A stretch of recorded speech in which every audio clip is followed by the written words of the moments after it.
Bom dia a todos. Então aqui é para vocês terem uma ideia, uma relembrada, como é uma composição nutricional de um alimento, nessa questão bromatológica, o que é importante para a gente. Os nutrientes que estão presentes nos alimentos, em matéria seca e água. Essa água é chamada de água coloidal. O teor de água varia nos alimentos. Tem alto teor de umidade, tem outros que tem baixo teor de umidade, com intervenções no sentido, muitas vezes, de desidratar esse material, né, para poder conservá-lo por mais tempo ou utilizá-los nas rações ou nas dietas dos animais, que é muito comum também na nossa alimentação, humanos. Dentro da matéria seca, tá, você tem a matéria orgânica, onde estão a maioria dos nutrientes, as chamadas biomoléculas nutritivas. Tem uma fração que é chamada de inorgânica, que são as cinzas ou minerais. Seguindo o esquema, nós temos então os compostos não nitrogenados e os compostos nitrogenados. Nitrogenado porque é a característica do aminoácido, né? O aminoácido tem um grupamento amina, porque tem também aqueles compostos nitrogenados que têm um nitrogênio não proteico, né? Dentro de compostos nitrogenados, nós encontramos proteínas, aminoácidos e algumas vitaminas hidrossolúveis. Em compostos não nitrogenados, nós temos o extrato etéreo, que são os lipídios totais, onde tem triglicerídeos, que são ácidos graxos unidos ao glicerol. Temos as vitaminas lipossolúveis, a famosa A, D, E e K. Temos os esteróis, né? Se for de origem animal, é colesterol. Se o alimento for de origem vegetal, são os fitoesteróis. E temos compostos bioativos, né, de natureza lipídica, como é o caso dos carotenoides, polifenóis, isoflavonas, entre outros. E agora, nesse último grupo aqui, os carboidratos, é o nosso assunto. Ontem nós falamos sobre carboidratos amiláceos, amidos, destrinos, açúcares, e nós vamos abordar os carboidratos fibrosos. A hemicelulose, cujo o principal componente dentro desse grupo da hemicelulose são os arabinosilanos. Nós temos a celulose, é aquela que está mais relacionada com a estrutura, a arquitetura da planta, ou a rigidez dos grãos, das cascas, né? Pectina, que é o chamado, entre aspas, né, o cimento da parede celular. No entanto, é um material altamente fermentável, inclusive muito utilizado na indústria de alimentos para dar textura, né, nos produtos industrializados. E temos os beta-glucanos, é um representante dos oligosacarídeos funcionais, ou seja, aqueles compostos que têm aplicabilidade muito interessante quando a gente olha para a microbiota intestinal. Por isso, os alimentos que têm um alto teor de beta-glucanos são chamados de alimentos funcionais. Então, nós estamos aqui nesse grupo dos carboidratos, os carboidratos fibrosos. Tranquilo, pessoal? Esse slide aqui, para a gente poder tirar algumas dúvidas, que esse é o primeiro ponto, né, onde a gente forma a base. E a partir daqui, nós vamos subindo, então, vamos alçando voos mais altos aí, dentro dos carboidratos fibrosos. Tá joia? Beleza. Né, desse conhecimento das fibras vegetais, que é o maior grupo, né, de maior impacto dentro da composição das rações e das dietas, tanto a dieta natural, a alimentação natural, quanto a ração industrializada, né, o alimento industrializado. Nós chamamos aí de uma característica de dualidade das fibras dietéticas, né? Dualidade porque são dois papéis importantes e, ao mesmo tempo, são dois aspectos que a gente tem que tomar cuidado, né, com relação aos animais, né? Em função daquela característica de ser um herbívoro de sexo funcional, ser um animal intermediário e de ser restrito, como os cães e gatos. Então, a motilidade intestinal é o primeiro ponto. Para manter o trato digestório saudável, é importante que uma fração de fibras insolúveis, aquelas que são de baixa degradação, elas estejam presentes na dieta, para promover a peristalse, fazer o trânsito intestinal fluir normalmente. Porque se o bolo alimentar ficar retido por muito tempo em qualquer compartimento do trato digestivo, pode gerar algum processo de hiperfermentação. Isso pode levar, então, por exemplo, à ulceração, das úlceras gástricas que tem no estômago de suínos, por exemplo. Outro ponto, enterocolites e apendicites em animais de sexo funcional, como os cavalos, os coelhos, tá? E isso aí é válido também para o grupo intermediário, onde nós estamos. Estamos ali junto com os suínos, as aves, o ser humano é um grupo intermediário que se adapta, porque é onívoro, então ele se adapta bem, mas a gente tem limites, tá? Então tem que tomar cuidado com essa equalização, com esse balanceamento da fibra insolúvel da dieta em relação às fibras solúveis, que é o segundo ponto. Por que é importante ter fibra solúvel? Ela mantém um padrão fermentativo para a manutenção da microbiota de defesa do trato digestório, aquela que realmente é interessante ser mantida ali para manter as funções normais, manter o ambiente adequado, manter a osmorregulação, né, intestinal do intestino grosso, porque no intestino grosso também tem absorção de água e minerais. Então, o balanço hidroeletrolítico ele é muito dependente desse ambiente do céfalo e do cólon, tá? E isso tem um impacto direto na saúde dos animais. Então, além do que, quando a gente fala em simbiose, existem produtos do metabolismo microbiano que podem ser absorvidos pelos animais. Dá um exemplo rápido aqui para vocês: proteína microbiana, que são aminoácidos essenciais, ácidos graxos de cadeia curta ou ácidos graxos voláteis, a questão das vitaminas hidrossolúveis e a vitamina K. Muitas vezes há uma certa negligência com relação à vitamina K da dieta. Tem um salvador ali, né, o ambiente intestinal, a microbiota, que produz a vitamina K e permite a absorção através da mucosa ali do cérebro. É considerado, o trato digestório é considerado como segundo cérebro, não por questão neuroendócrina, né, o sistema nervoso, mas sim segundo cérebro em função do processo de regulação e a importância que ele tem para a saúde do organismo. E por fim ali, ácidos graxos de cadeia curta, conhece como AGV, ácido graxo volátil, que é o acético propiônico butírico, são ácidos orgânicos fracos, que é um produto da fermentação microbiana. Então, eles são utilizados pelas próprias células da mucosa intestinal como fonte de energia, principalmente o butirato. O acetato e o butirato, eles seguem uma rota cetogênica quando estão dentro do organismo, no metabolismo hepático, por exemplo, muscular também, com a presença de mitocôndria, pode haver a gliconeogênese, tá? E a produção de ATP, então é uma bifurcação metabólica interessante. O fígado tem muitos trabalhos aí mostrando rotas metabólicas no fígado, no tecido hepático, nos hepatócitos, e a energia difusa progressiva. Quanto maior for a intensidade fermentativa, essa simbiose no trato digestório, maior é a contribuição energética para a manutenção das funções vitais do hospedeiro. Então, no caso dos cavalos, por exemplo, essa contribuição energética pode chegar até 30% da energia de manutenção. É bastante significativo, né? Enquanto em cães, por exemplo, que essa simbiose, essa intensidade fermentativa é menor, essa contribuição ela tende a ser mais baixa também. Vamos entender, então, esse processo de classificação da fibra dietética. Na literatura vocês vão achar muitas informações: fibra total dietética, fibra bruta, mas assim, a gente procura trabalhar com o método de Van Sucht dentro dessa área da nutrição de monográficos, tá? Como é isso? É um fracionamento dos componentes que é feito em laboratório, onde a gente tem, de acordo com a técnica analítica, a fração FDN, essa que vocês estão vendo aí, ó, fibra em detergente neutro, a fração FDA, que é fibra em detergente ácido, e essa fração LDA, que é lignina em detergente ácido. O que a gente mais utiliza, que eu prefiro, é a técnica de Classon, dentro da metodologia de Van Sucht, que determina a lignina. Lembrando que a lignina não é um carboidrato, porque ela está intrinsecamente complexada com os componentes da parede celular vegetal. A gente tem que associar a lignina na discussão de fibras. E os outros componentes, né? As pectinas, os beta-glucanos, as mucilagens, os oligosacarídeos funcionais, como o FOS, o MOS e o GOS, eles têm técnicas analíticas específicas para ele. E dependendo do tipo de componente da fibra, a gente tem uma marcha analítica distinta, né, para fazer sua mensuração dos alimentos. Joia? A fibra total, ela é classificada em fibras solúveis e insolúveis. São dois grupos distintos.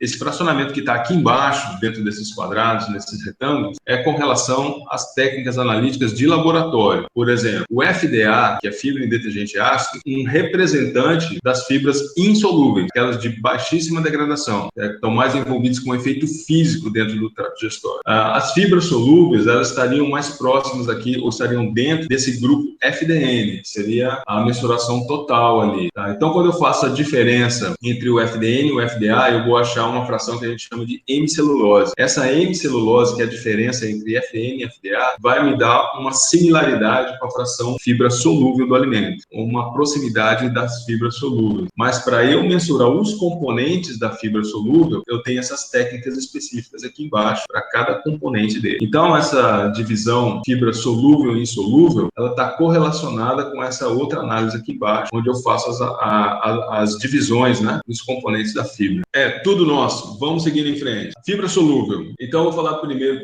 das pectinas. As pectinas, então, são os polímeros de ácidos urônicos metoxilados, o fruto glicurônico, ácido galacturônico, interações, né, entre eles, formando, então, esses polímeros de ácidos urônicos metoxilados. Tá? Então, essa é a característica química da pectina dentro da fibra dietética, que é a parede celular vegetal. Bem simplificada da estrutura de um ácido galacturônico, que é um dos componentes da pectina, mostrando esse efeito da metoxilação. Quais seriam os alimentos onde esse teor de pectina ele é mais elevado? Né? Porque ele está presente em todos os alimentos vegetais que nós trabalhamos. Mas alguns alimentos têm muita pectina, como é o caso frutas. O caso da maçã, por exemplo, que é a matéria-prima para se gerar esse tipo de suplemento, né? Ou seja, pectina de maçã. Ou então aqui do lado, né, que é usado aí na indústria de alimentos, tem ali a pectina derivada de produtos cítricos, né? Então tá ali, olha, vocês podem ver, isso é interessante. Então essa é uma característica da pectina, é um efeito geleificante que a gente chama. Então qual é o cuidado que a gente tem que ter? Essa pectina, se ela estiver presente nos alimentos ou na forma de suplemento, numa quantidade que extrapole a tolerância do trato digestório daquele animal, lembrando que tem a divisão, você vai lembrar cavalo, suíno e cachorro, tá? Cavalo, suíno e cão. Lembra bem dessa tríade aí para você saber como é a tolerância com relação à fibra, né, em função da fisiologia digestiva. Então, se tiver muita pectina ali naquele ambiente intestinal, tem esse efeito geleificante, ou seja, uma alteração da viscosidade intestinal. Isso aí pode dificultar a absorção de nutrientes. A gente tem que tomar cuidado quando usa, por exemplo, vou trabalhar com polpa cítrica, né, que é muito comum da indústria de suco de laranja, de bagaço ou do resíduo de polpa cítrica para a utilização da alimentação animal. É um material que vem com teor de pectina muito alto. Então, existem limitações de uso para não se ter um efeito colateral indesejado dentro do ambiente intestinal com relação a essa viscosidade ou eficiência de absorção de nutrientes, né, dificultando esse processo, o que poderia levar a deficiências nutricionais marginais, né? Com o tempo, né, isso pode ser muito prejudicial. Bom, outro componente da fibra solúvel é o grupo da hemicelulose. Vai lembrar, FDN menos FDA é igual a hemicelulose. Uma parte da hemicelulose é solúvel, mas a outra parte da hemicelulose é insolúvel, porque ainda são resíduos, né, de compostos lignocelulose que ficam presentes ali dentro do processo analítico, lá no laboratório, tá, de análise de alimentos. A fração solúvel, a fibra solúvel que está dentro da hemicelulose é bem interessante. Então, ela se refere a manose, arabinose, xilose ou arabinoxilanos, beta-glucanos, tá? Entre outros componentes. Esses seriam os principais. Então, quando a gente olha para um alimento, vê o teor de FDN, olha para o teor de FDA, você faz a subtração e a hemicelulose é um valor elevado, como é o caso do farelo de trigo. Então, o farelo de trigo, 40% de FDN, 15% de FDA. Então, quando você faz esse cálculo diferencial, né, em torno de 25% hemicelulose. Ou seja, é um valor que ultrapassa o teor de FDA, que é a fibra insolúvel. Então, significa que o teor de fibra solúvel desse alimento é muito alto, é mais elevado. E é um alimento interessante, então, de ser utilizado olhando para aquela questão do alimento funcional, aquele que vai beneficiar a microbiota, micro-organismos probióticos que estão lá no intestino grosso dos animais. Então, eu faço a escolha, por exemplo, um farelo de trigo, um farelo de aveia, até o farelo de arroz, tá? Em função desse teor de hemicelulose, que é a diferença entre o FDN e o FDA, vocês, né? Os arabinoxilanos e os beta-glucanos, tá? A gente tem outros também aqui, a verbascose, que é o frutofuranosil galactosil maltose, a estaquiose, que é o frutofuranosil galactoglicose, e a rafinose, que é o galactosil sacarose. Partindo agora, então, para a inulina, que é um oligosacarídeo funcional, a inulina é a fonte de fruto-oligosacarídeo. Normalmente, quando o alimento tem um teor alto de fruto-oligosacarídeo, significa que ele tem muita inulina. A fruto-oligosacarídeo polimerizado ali em grande quantidade, que são unidades de questose, mistose e frutofuranosil-glicose. Então, ele é um oligosacarídeo com ligações beta-glicosídicas, tá? Que tem um efeito pré-biótico. Esse conceito agora a gente vai usar bastante. Um substrato seletivo para a microbiota probiótica, tá? Então não esqueça do prefixo pré-biótico, probiótico, ou seja, é um substrato para aqueles micro-organismos se desenvolverem. E ele é seletivo. Por que seletivo? Apenas os probióticos é que vão utilizar como fonte de energia para se desenvolver. Então, as bactérias patogênicas não conseguem utilizar esse substrato como fonte de energia nos seus processos de desenvolvimento de biomassa, então elas acabam sofrendo um processo de exclusão competitiva. Esse conceito vai aparecer muito daqui para frente, quando a gente estiver falando, né, do uso de pré-bióticos, probióticos ou de simbióticos, que é a junção, né, desses dois produtos em um único suplemento, para fazer uma intervenção, uma estratégia, né, desde animais jovens até animais seniores. Então, eu trouxe aqui esse rótulo de ração para cães, é só um exemplo, ali para cão filhote, mostrando que tem frango e arroz integral, né, é um padrão super premium, cereal integral, porque já está olhando para aquela fração hemicelulose, de arabinoxilanos, de beta-glucanos, tá? E tem 5% de frutos e vegetais. Então, aqui ele está olhando para quê? Está olhando para a inulina, tentando colocar isso à disposição, né, do animal à medida que ele vai consumindo, vai disponibilizando dentro do ambiente intestinal para ter os benefícios, tanto que quando ele é concentrado no produto, frutoligosacarídeo em pó, então ele está concentrado, tá ali, ó, pré-biótico concentrado. Então, ali realmente é um nutracêutico. Em cima você tem os alimentos. Então, quando ele tem FOS, é um alimento funcional. Só que no alimento ele está diluído, né? Você tem outros nutrientes, tem uma composição ali que faz uma diluição da concentração da inulina e do FOS. Mas quando você tem um produto tratado pela indústria alimentícia, né, ou farmacêutica, aqui já é um nutracêutico, porque a concentração do FOS ali é bem elevada, tá? Então, é para fazer o efeito rápido, imediato. Então, assim, recomposição de flora, de microbiota intestinal em função de um desequilíbrio intestinal, em função de uma diarreia, por uma intoxicação alimentar, por exemplo. Então, esse produto ele tem que fazer efeito rápido e tem que ser seguro. Por exemplo, se você vai numa farmácia, você pede um pré-biótico, ele vai te oferecer uma meia dúzia de produtos, né, que são de uso bem comum. Então, na alimentação de animais monogástricos também esse tipo de estratégia é bem interessante. A fermentação seletiva, que inibe as bactérias patogênicas, os nutrientes para manter e renovar as células intestinais, que é o produto da fermentação já, acidificação, que vai melhorar a digestão e a absorção no trato gastrointestinal, é um efeito indireto, e alguns produtos que podem ser usados em termos de alimentos, né? Alimentação natural seria beterraba, casca de soja e folhas de chicória. Chicória é um alimento muito comum como um apelativo de marketing nas rações, né? Já coloca logo a ilustração da chicória no rótulo. Ou seja, essa ração contém pré-biótica e põe Então, aqui mostrando para vocês, em vermelho são as bactérias patogênicas, tá? E em verde seriam os probióticos, as bactérias benéficas. Sem o FOS,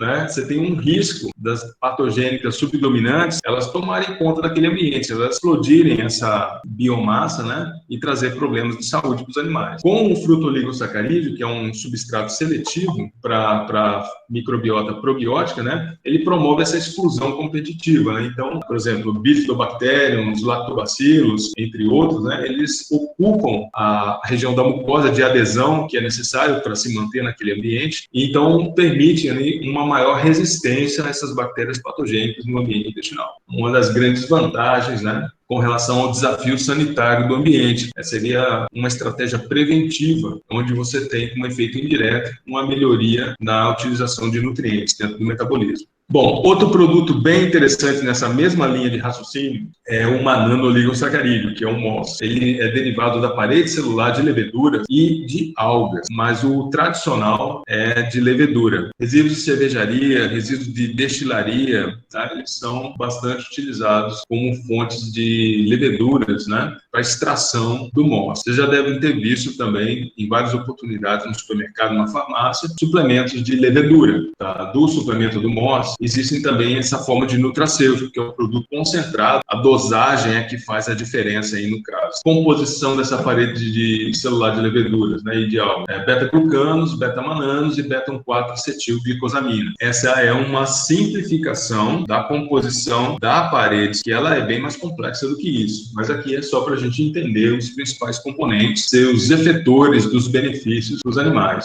Eu gosto muito do MOS. Assim, professor, qual seria a sua opção por um oligosacarídeo, eu pensaria num primeiro momento no MOS, uma nano-oligosacarídeo. Além do mesmo efeito que ele tem do FOS, do fruto-oligosacarídeo, que já é eficiente, ele tem um efeito adicional, um efeito somatório, que é essa quelação ou quelatação com as bactérias patogênicas que fazem com que elas sejam eliminadas através da excreção fecal. Então, além de ser um substrato seletivo, ser um pré-biótico, além de inibir as bactérias patogênicas por exclusão competitiva, né? Ele permite que os probióticos ocupem mais o espaço, que se desenvolvam mais a sua biomassa microbiana.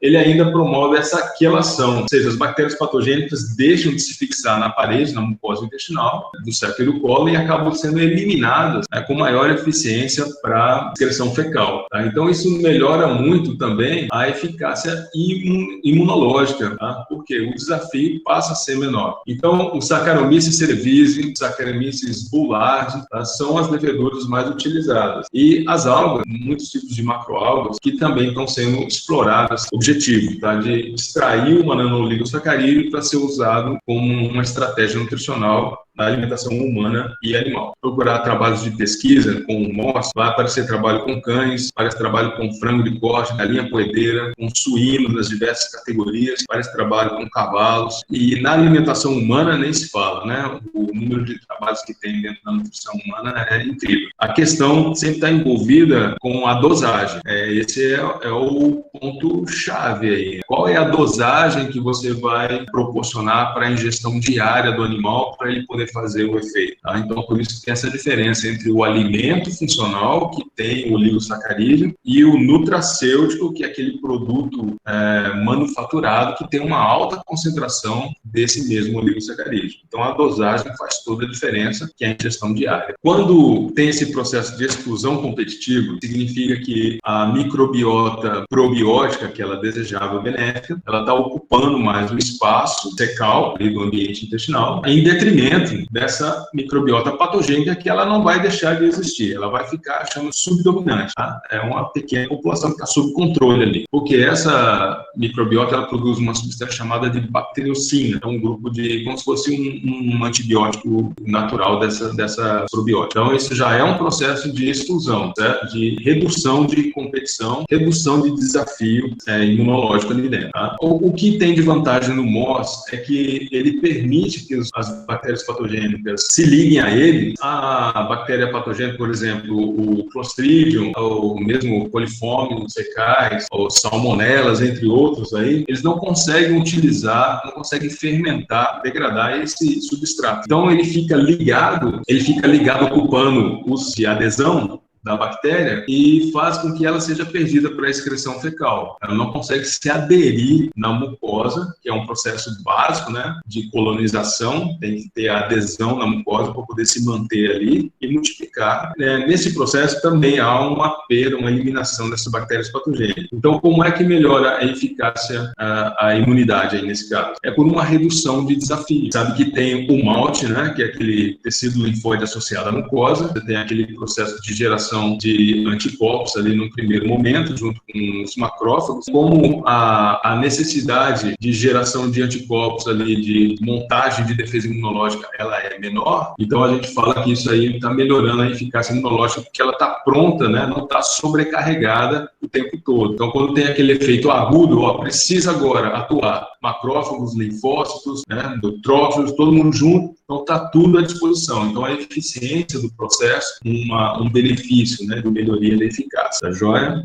Bom, aqui o galactooligosacarídeo é a mesma situação dos anteriores, que é o galactooligosacarídeo, e a matéria-prima é um pouquinho diferente. As principais fontes de galactooligosacarídeo são derivados lácteos e soja. Soja é muito utilizada para extrair esse galactooligosacarídeo e produzir também os nutracêuticos, né, os suplementos, aí, os aditivos que são usados. SHOS e GOS suporta o crescimento de bifidobactéria e lactobacillus, suporta o ambiente intestinal e a função imune, suplemento dietético. dietética. Então, é mais um exemplo, né, como é bem trabalhado esse suplemento, forma de nutracêutico, para fazer intervenções nutricionais direcionadas para a microbiota intestinal, para trazer um benefício tanto de melhoria de saúde, de imunidade, quanto de aproveitamento de nutrientes, de eficiência digestiva. E aqui os beta-glucanos.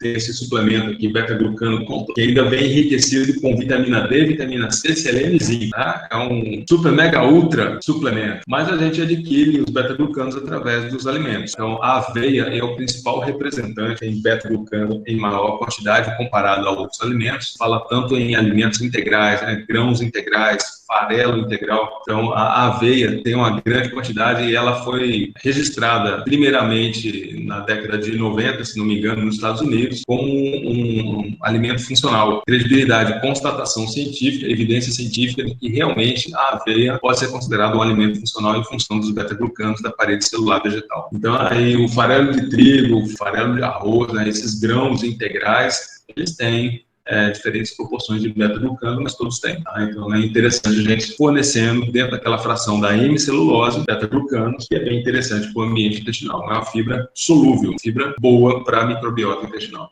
mas também alteram a viscosidade intestinal. Então, é importante respeitar os limites, a tolerância do ambiente intestinal em relação à presença desse tipo de fibra da dieta.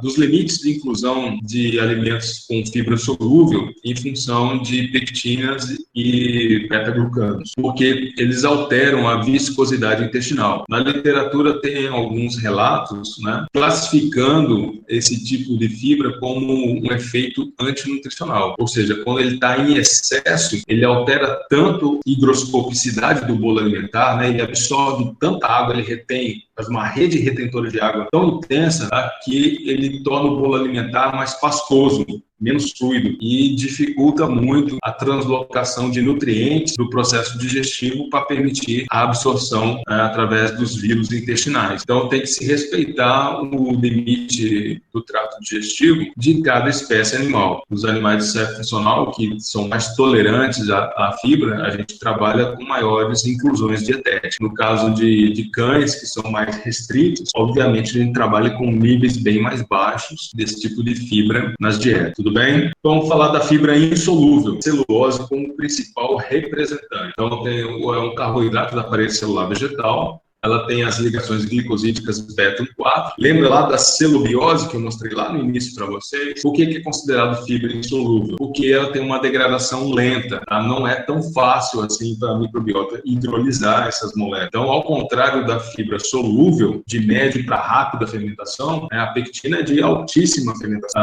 A celulose é ao contrário, ela é de baixa degradação, é de lenta fermentação. Então, a bactéria tem que colonizar a partícula, tem que lançar suas enzimas, reabsorver os produtos da degradação para depois gerar, então, os ácidos graxos voláteis. Então, é um processo bem lento. E, especialmente, no caso da celulose, tem a questão da lignina. A lignina que está ali incrustada na parede celular e que acaba tendo um efeito bacteriostático, né? Também é bem complicado, porque é a arquitetura da planta e a rigidez da parede celular vegetal. Então, quanto maior for a maturidade vegetativa da planta, maior é o teor de lignocelulose. Então, mais indigestível ou de menor degradação vai ser esse tipo de alimento. Por exemplo, pensa no capim Tifton, tá? O Tifton 85, que é um excelente capim para fazer capineira, pastagem para equinos, por exemplo. Para fazer capineira para o ciscal, que é aquela criação de suíno ao ar livre, para fazer criação de frango e galinha caipira. Então, o que acontece com esse capim Tifton, né? Como é o coxicós, como é o caso da alfafa, que é uma leguminosa, né? Consociados aí, na forma de pastejo para monogástrico. Quando as plantas são jovens, são muito terras, a parede celular dela tem muito pouca lignina. Então, é considerado um alimento excelente. Mas à medida que ela vai se desenvolvendo, né, vai avançando a idade vegetativa, vai amadurecendo, os caules vão enrijecendo, a planta vai ficando grande, e aquela altura, a mecânica dela tem que ser de sustentação. Então, a rigidez da parede celular vem com essa ligação entre a lignina e a celulose. Por isso que a gente fala em lignocelulose. O capim, esse esse capim Tifton, por exemplo, né, com 30 dias, com 40 dias, ele é muito bom, né, depois da rebrota ali. Mas já com 90, 120 dias, ele já não é tão bom, tanto que já é uma planta bem maior, com os caules mais espessos, com teor de lignocelulose mais concentrado. Tá? Então a gente faz essa correlação negativa. Quanto maior for o teor de lignocelulose do alimento vegetal, menor vai ser a digestibilidade dele e também os efeitos antinutricionais, que aí, no caso, é um pouquinho diferente da fibra solúvel. Fibra insolúvel, a lignocelulose, é relacionada com um efeito físico sobre o ambiente intestinal, sobre a motilidade intestinal. Esse movimento de segmentação que empurra o bolo alimentar, uma relação direta com a concentração de lignocelulose da dieta. Ou seja, quanto maior o teor de fibra insolúvel que o animal está consumindo, mais rápido é o trânsito intestinal. Então, isso chama de efeito físico de lastro do bolo alimentar. Eu acho que o principal ponto aí de interpretação ou tomada de decisão seria com relação à quantidade que está sendo fornecida diariamente para os animais ou um nível de inclusão dentro de uma formulação, tá? Por exemplo, uma forma de um feno, né? De alfafa ou um feno de Tifton, que com uma maturidade vegetativa muito avançada, ele tem um teor de lignocelulose maior. Em muitas situações, a gente voluntariamente coloca essa fibra insolúvel na dieta justamente para ela promover esse efeito de lastro, de trânsito intestinal, para movimentar o bolo alimentar. Então, o limite é muito comum a gente pegar a casca de arroz, teor de lignocelulose bem elevado, a gente faz uma inclusão pequenininha ali, né, 2, 3%, então, justamente para promover esse efeito. Tolerância do animal ou necessidade do animal. Por exemplo, no caso de ração de cães, a gente vai procurar botar um pouquinho de fibra insolúvel para dar essa saúde do trato digestório e evitar a hiperfermentação, né, fazer com que a taxa de passagem seja normal, né? Quando você olha, por exemplo, para o outro extremo, que são os cavalos, é obrigatória a presença de alimento tem um teor de fibra insolúvel para dar esse efeito físico de motilidade, porque senão os animais vão sofrer com cólica, que é um problema sério. Quando você tem um excesso de amido e tem muito, normalmente isso acaba sobrecarregando lá um intestino grosso desse animal, que uma fermentação muito intensa e acaba levando uma desbiose, um desequilíbrio da microbiota e gerando os problemas de cólica. Daí uma intervenção, de certo modo, simples, né? É um cuidado que você tem que ter com o balanceamento da dieta, olhando para essa relação de amido-fibra. O efeito antinutricional da fibra insolúvel no sentido abrasão ou da extrusão, que é a eliminação do ápice dos vírus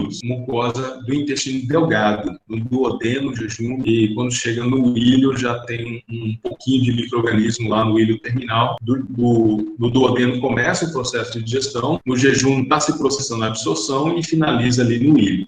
Um nível de fibra muito elevado, né, uma fibra de baixa qualidade, ou seja, uma lignocelulose muito elevada, para vocês um feno de alfafa que foi feito com material muito velho, né, uma idade vegetativa muito avançada. Então, o caule da alfafa, não sei se vocês já viram, que é uma planta leguminosa, ela é bem lenhosa, quando ela fica bem... Então, você pega aquele material, a mesma coisa que você está botando casca de árvore ali, muito indigestível. Então, o que acontece no ambiente intestinal?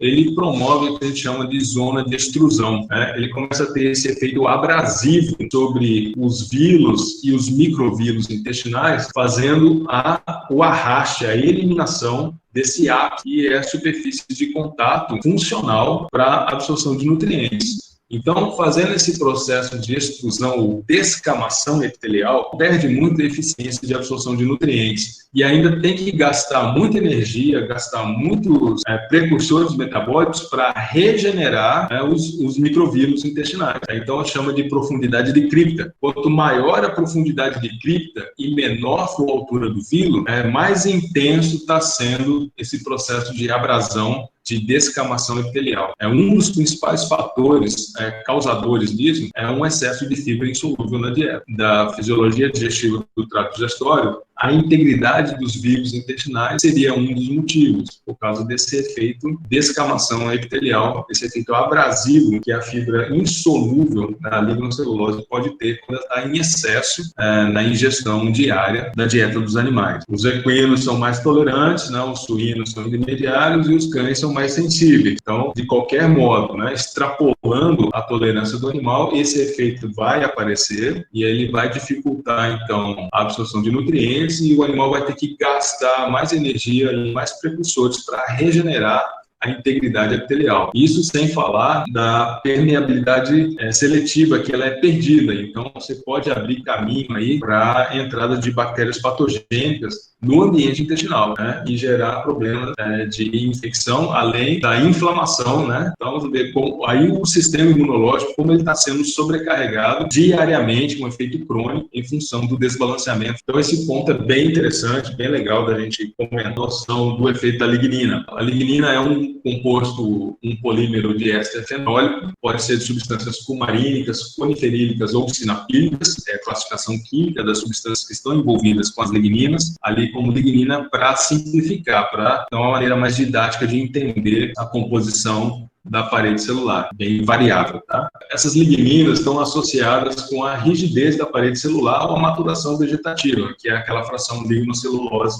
Então, esse gráfico aí está mostrando o nível de lignina vai aumentando na parede celular vegetal e a correlação do outro lado com a digestibilidade, né? E quanto maior o teor de lignina, menor é a digestibilidade do alimento. Digestibilidade alta, lignina é baixa. Digestibilidade baixa, a lignina está alta no material alimentar. Então, quando chega nesse ambiente intestinal, o que a gente tem é o processo fermentativo, celulose, hemicelulose, pectina, o amido residual que não foi digerido, chega ali e sofre o processo de fermentação, ou seja, esse processo é mediado pela colonização da partícula, né? O micro-organismo tem a adesão à partícula, nas suas enzimas, degrada, fermenta, utiliza os intermediários metabólicos e aumenta a biomassa e fornece para o hospedeiro nutrientes também. Basicamente, essa produção de energia na forma de ácidos graxos voláteis, acético, protônico e butírico, eles são rapidamente absorvidos, caem na circulação sanguínea, energia difusa progressiva, né, em função do acetato e butirato, tá, que cai na rota cetogênica, em função do propionato, que cai na rota gliconeogênica. O que não é aproveitado, né, nem pelo hospedeiro e nem pela microbiota, vai então formar o bolo fecal e sai para a excreção depois de uma certa reabsorção de água e minerais, né? Então, uma função hidroeletrolítica importante também do ciclo do colo hídrico e o balanço eletrolítico para o organismo dos animais. Essa visão da classificação dos animais monogástricos de acordo com a simbiose fermentativa, então, lembrando sempre dessa questão, o herbívoro do ciclo funcional em relação àqueles animais onívoros, são adaptáveis às dietas, em relação àqueles carnívoros que são mais restritos, são mais sensíveis à presença de fibras vegetais na alimentação. Cada animal, de acordo com as suas particularidades, a sua fisiologia digestiva, ele tem sensibilidades, né, tem limites, tolerâncias diferentes, fibra dietética ou fibra alimentar. A lignina é até considerada bacteriostático, né, de neutralizar a atividade fermentativa das bactérias. A parte insolúvel da hemicelulose tem uma semelhança grande com a celulose, né, em função dessa característica da incrustação da parede celular. Bom, a questão aí é o excesso de amido que não foi digerido e aproveitado no intestino delgado, glicêmico, está passando para o intestino grosso. Esse amido glicêmico, assim como os açúcares, podem sim ser utilizados pelas bactérias patogênicas. E aí é o grande problema, né? A explosão fermentativa não é só da microbiota, é nativa, natural, é também daquelas bactérias subdominantes patogênicas. Tem um problema por quê? Porque elas estavam subdominantes e agora elas passam a competir e ocupar mais espaço e podem até ser sobredominantes, problemas de enterotoxemia, os problemas de transtorno digestivo, é um polímero beta-1,4 N-acetilglicosamina insolúvel em água,